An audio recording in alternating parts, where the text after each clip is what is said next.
From the now infamous candlelit seances on the British circuit to the sensational ectoplasm revelations captured in photographs, Helen Duncan captivated believers and skeptics alike. Skeptics said it was nothing more than cheesecloth, regurgitated and shaped by shadows.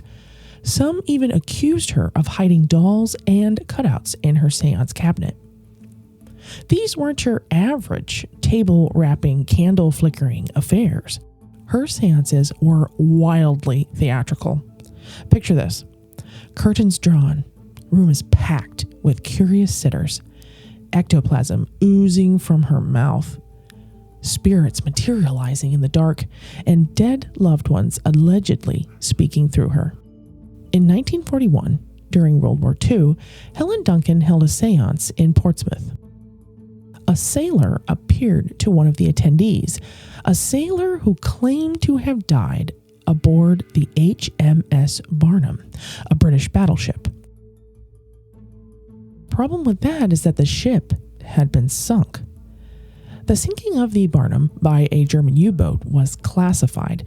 The government hadn't released the news. In fact, the public wouldn't learn about it for months.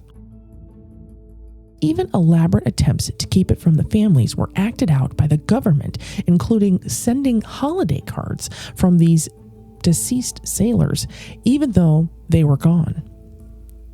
So how did Helen know this? Was it a spirit or a security leak? Helen Duncan was a spiritualist superstar, but not everyone wanted her to share her skills, including the British government.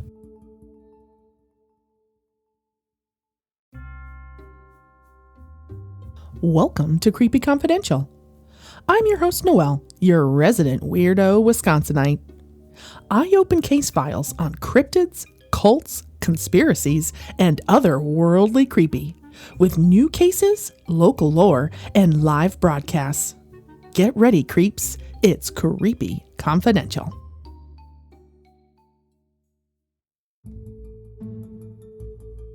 Sup, creeps. Welcome back. Before we get cracking today, there are a few quick announcements. Creepy Confidential will be continuing the library lectures, both in person and virtual, in the fall. To check out where I'll be next, go to creepyconfidential.com and click the event pages. You'll see those locations and classes populate later this summer. While you're on creepyconfidential.com, feel free to creep around and check out the tabs. You can check out everywhere we have been featured on, like other channels, TV, and all the After Dark live stream replays are there for you as well. And don't forget a full audio episode catalog, so every single one. It's your one-stop shop for all your creepy content. Okay, creeps, on to the show. Spiritualism. The view that spirit is a prime element of reality. A belief that spirits of the dead communicate with the living, usually through a medium. This religion swept like wildfire through Europe and North America during the 19th century. Amid world wars and global unrest, people sought comfort, and mediums became beacons of hope, stemming at the end of the Civil War and even until today. Helen Duncan, a medium whose fame exploded across the interwar years, and alongside her partner, Henry, she conducted seances across Britain, from hushed parlors to spiritualist churches, offering closure and connection to the anxious public. Helen's seances were far from quiet whispers in the dark, though. They were immersive performances. According to reports, Henry would first screen her in front of a female participant to ensure Helen had nothing hidden on her body before the show. Then, Helen would be dressed in a black silk kind of dress, and she'd be placed in her seance cabinet, illuminated under a moody red light. What followed was the emergence of ectoplasm. just like our previous queen of the seance, this gauzy white substance would be produced from her mouth, fully expected to manifest the presence of spirits. Coupled with floating ethereal figures, her shows were hypnotic and compelling, if I must say. Helen's dramatic displays naturally attracted scrutiny, though. Now, in 1928, photographer Henry Metcalf used flash photography to capture her ectoplasm in action and revealed something shocking. Not so shocking when you look at these images, though, kind of with the modern eyes. It's immediately apparent what you're looking at. So it turns out that this ethereal substance was not supernatural at all, but a muslin or possibly cheesecloth soaked in egg white and concealed in Helen's mouth. Yuck. That just sounds so gross. Even more damning, skeptics managed to snatch the floating quote-unquote spirits and expose them as papier-mâché heads draped in cloth. Very similar to Ava that we mentioned in our previous episode about seances. Now, the London Spiritualist Alliance in 1931 confirmed the ruse, but here's the twist. Helen's popularity only grew. So why did Helen continue to draw crowds even when her methods were exposed? It's about more than deception. It's about emotional resonance. These patrons were looking to communicate with loved ones, people they knew and cherished, and are now on the other side.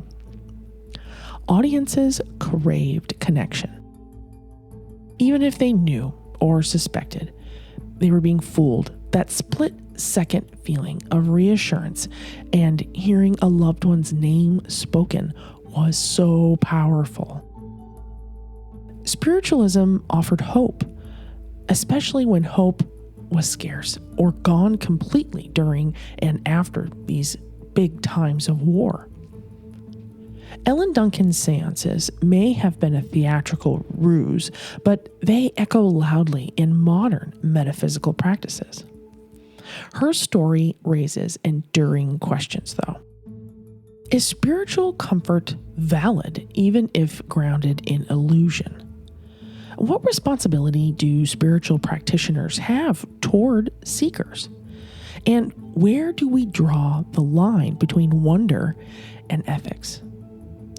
So let's start with a bit of background on Helen before we get started. Now, Helen Duncan was born on November 25th, 1897 in Callander, Scotland, to a family with a working class background. Her early life was unremarkable. But what's fascinating is how she got into spiritualism and rose to fame. In the early 20th century, spiritualism was experiencing a kind of revival in Europe and America, particularly after World War I, when many people were trying to make sense of their loss and grief. Helen claimed that she started seeing spirits at a fairly young age, but it wasn't until her 20s that she fully embraced her abilities. She would hold seances and gatherings where people would come to communicate with their deceased loved ones. But what set her apart from other mediums was her ability to materialize spirits during these sessions and ectoplasm being produced once again, similar to Ava in part 1. But I must say less scandalous. Like Ava was kind of a shock rocker, right? We talked about that in Queens of the Seance Part 1. I mean, she was nude in these pictures that people would take of her, and the ectoplasm was coming from, her delicate parts, where it seems like Helen, it was a little different. She was, oftentimes you maybe see an ear or her mouth, obviously, but you never saw anything as ridiculous as Ava. Now, of course, many skeptics dismissed that it was a fraud. But for people who believed in spiritualism, it was a tangible sign of contact with the other side. I've talked about this material before in part 1, again, where the medium would also have the ability to produce this off substance, this kind of strange substance. Now, Helen became incredibly popular, but also incredibly controversial, like we've mentioned. Her seances were held in a dimly lit room where people would gather, and in these seances, she would enter this trance-like state. You hear about a trance medium, think like Lorraine Warren, right? Trance-like state, and the atmosphere would grow and grow in intensity with anticipation. People said that during this time, they could feel the presence of spirits, and sometimes they even reported seeing figures. Now, it's important to note that not everyone was convinced by Duncan's abilities. Skeptics were quick to point out that many of these manifestations could be easily explained away as tricks.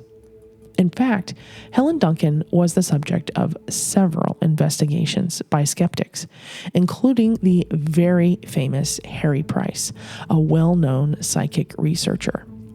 Now, side note, don't you worry, creeps. I will be talking about Harry Price in the future. He's one of those founding fathers of the paranormal that I've mentioned before, similar to like a Hans Holzer or somebody like, or even sometimes Houdini, because he was trying to debunk it. But I will do an episode on Harry Price, because that's somebody that really needs to be mentioned.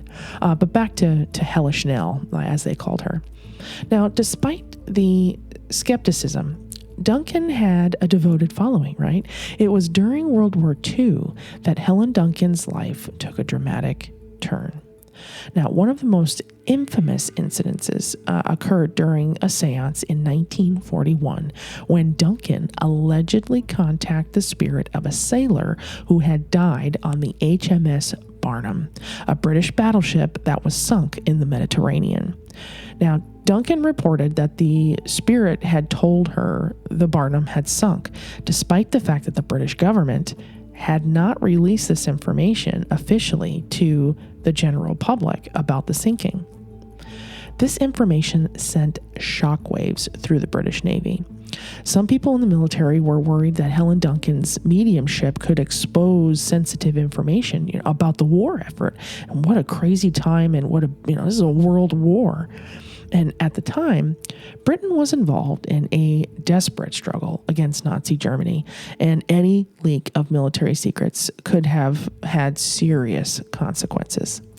In fact, it was believed that Duncan had gained access to military secrets from the spirits of soldiers, and this was part of what ultimately led to her downfall.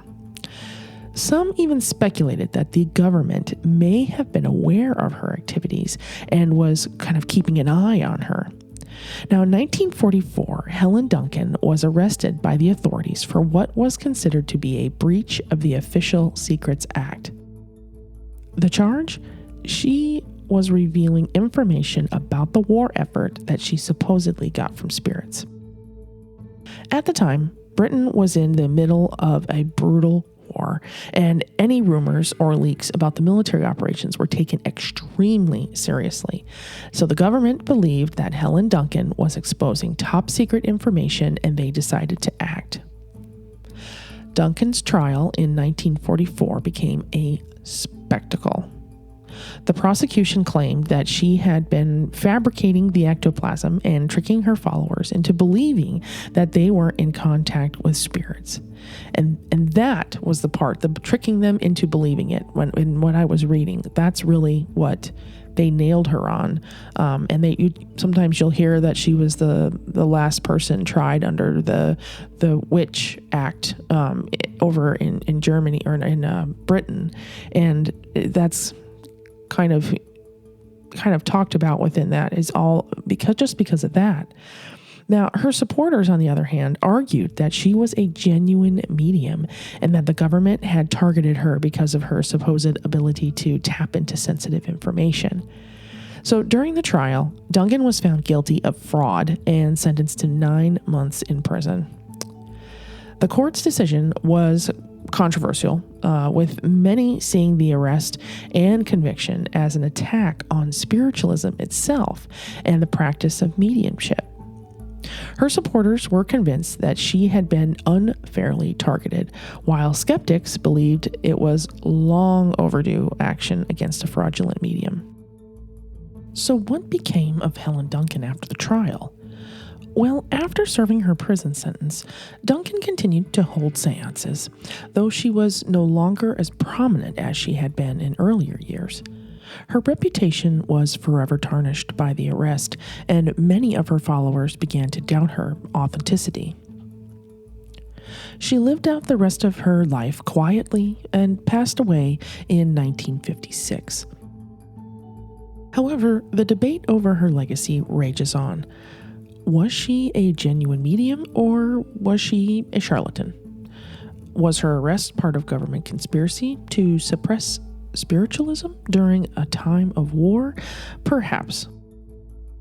In the years since her death, Helen Duncan has become a bit of a legend. Some people still believe in her abilities and see her as a martyr for the cause of spiritualism. Others point to the controversies surrounding her and use her case as an example of why we should approach mediumship with skepticism. There is a website devoted to her cause and trying to get her name cleared, even to this day, and it's at helenduncan.org. I'd love to hear your thoughts on Helen Duncan and even Ava. But with Helen, did she have real psychic abilities, or was she just kind of an opportunist? Let us know what you think on our social medias or by sending us a message. Thanks for tuning in for today's episode, Queens of the Seance, Part 2, Helen Duncan. And until next time, stay creepy, my friends, and I'll catch you next time right here on Creepy Confidential.